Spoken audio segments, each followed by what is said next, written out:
আজকে ঠগের বাজারে সততার মূল্য হারিয়ে যাচ্ছে। মোদি এক ঠগ, দিদি তার আরেক ঠগ। মনে রাখবেন, বিজেপি পার্টি আরএসএস এর জন্য তৈরি হয়েছে। লক্ষ্য তাদের রাজনৈতিক ক্ষমতা দখল করা, উদ্দেশ্য ভারতবর্ষকে হিন্দু রাষ্ট্রে রূপান্তরিত করা। সব থেকে বড় বাধা ভারতের জাতীয় কংগ্রেস। আপনাদের এলাকার মানুষকে একটা ছোট কথা বলি। আজ থেকে 100 বছর আগে 1925 সাল, আজকে 2025 সাল। 1925 সালে ভারতবর্ষে প্রথম একটা রাজনৈতিক সংগঠনের জন্ম হলো। তার নাম আরএসএস, রাষ্ট্রীয় স্বয়ংসেবক সংঘ। সেই রাষ্ট্রীয় স্বয়ংসেবক সংঘের মূল বক্তব্যটা কি? মূল বক্তব্য হলো যে ভারতবর্ষকে হিন্দু রাষ্ট্রে রূপান্তরিত করতে হবে এবং এই দেশে যারা অহিন্দু থাকবে, অর্থাৎ যারা হিন্দু না, তাদের সকলকে হিন্দু নিয়ম নীতি সংস্কৃতি মেনে এদেশে থাকতে হবে। 3 নম্বর, তারা এদেশে থাকলে তারা এদেশকে জন্মভূমি বলবে, এদেশকে পিতৃভূমি বলবে, আর এদেশকে পুণ্যভূমি বলবে।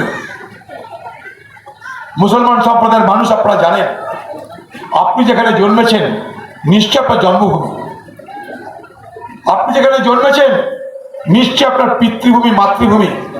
এই পিতৃভূমি মাতৃভূমির জন্য আপনি আপনার জীবন উৎসর্গ করতে পারেন, কিন্তু কখনোই আপনি যেখানে জন্মেছেন সেটাকে পুণ্যভূমি বলতে পারেন না।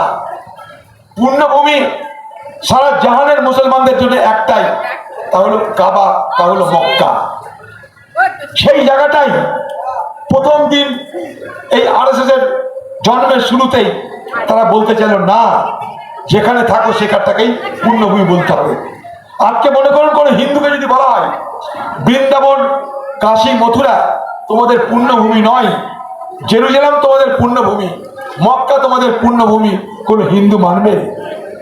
তা যদি না মানে, তাহলে কোনো মুসলমানের জন্য এই নিদান যদি আমরা দিই যে যেখানে জন্মেছে কোনো বড় কথা নয়, এটাকেই তোমার পুণ্যভূমি মানতে হবে, তাহলে সেটা এক ধরনের আক্রমণ, ধর্মীয় আক্রমণ। এরা সেটা আজ থেকে নয় 100 বছর আগে শুরু করেছে। সেদিন তাদের জন্য সব থেকে বড় বাধাকে ছিল ভারতের জাতীয় কংগ্রেস। ভারতের জাতীয় কংগ্রেসের জীবনের প্রথম দিন থেকে কি বলেছে? এ ভারতের সকল ধর্মের মানুষের সমান অধিকার দিতে হবে। রাষ্ট্র, সে রাষ্ট্র কোনো ধর্মের নামে নয়, রাষ্ট্র মানুষের জন্য। রাষ্ট্র প্রত্যেকটা ধর্মকে রক্ষা করবে, প্রত্যেকটা ধর্মের মানুষের সুরক্ষা দেবে, প্রত্যেক ধর্মের মানুষের আচার বিচার সংস্কৃতিকে তারা মান্যতা দেবে এবং সুরক্ষা দেবে। তাই কংগ্রেসের সঙ্গে এই আরএসএস, যে আরএসএস এর হাতে জন্মেছে বিজেপি, তাদের সঙ্গে লড়াইটা কত বছরের বলুন? 100 বছরের। 100 বছরের। মনে রাখবেন, বিজেপি পার্টি আরএসএস এর জন্য তৈরি হয়েছে। লক্ষ্য তাদের রাজনৈতিক ক্ষমতা দখল করা, উদ্দেশ্য ভারতবর্ষকে হিন্দু রাষ্ট্রে রূপান্তরিত করা। সব থেকে বড় বাধা ভারতের জাতীয় কংগ্রেস। তাই 2014 সালে মোদি যখন ভোটে নামলো, কি বললো? কংগ্রেস মুক্ত ভারত করতে হবে। মনে করে দেখুন, কংগ্রেস মুক্ত ভারত করতে হবে মোদির ভোটের স্লোগান। মোদি কিন্তু কখনো বলেনি মমতা মুক্ত ভারত করতে হবে, কারণ মোদির কাছে মমতা ছুমন্তার, বলবে আর ঠিক হয়ে যাবে। কেন, তার ব্যাখ্যা দিচ্ছি আপনাদের। এই কথাটা এই কারণেই বলছি, ঠিক 100 বছর পর আরএসএস পার্টি তারা চেয়েছিল এ ভারতবর্ষের সংবিধানটা বদলে দিয়ে হিন্দু রাষ্ট্র ঘোষণা করে দিতে। তাই কয়েক মাস আগে এই আরএসএস পার্টির নেতা, তার নাম হোসা বলে, সে হোসা বলে বলছে, আমরা সংবিধানের ধর্মনিরপেক্ষতা মানি না, আমরা সংবিধানের সমাজতন্ত্র মানি না। জরুরি অবস্থার 50 বছর হয়ে গেল, সংবিধান থেকে ধর্মনিরপেক্ষ কথাটাকে উঠিয়ে দাও। সংবিধানের ধর্মনিরপেক্ষ কথাটা কে জুড়ে ছিল? সংবিধানের ধর্মনিরপেক্ষ কথাটা জুড়ে ছিল ভারতবর্ষের প্রয়াত প্রধানমন্ত্রী ইন্দিরা গান্ধী।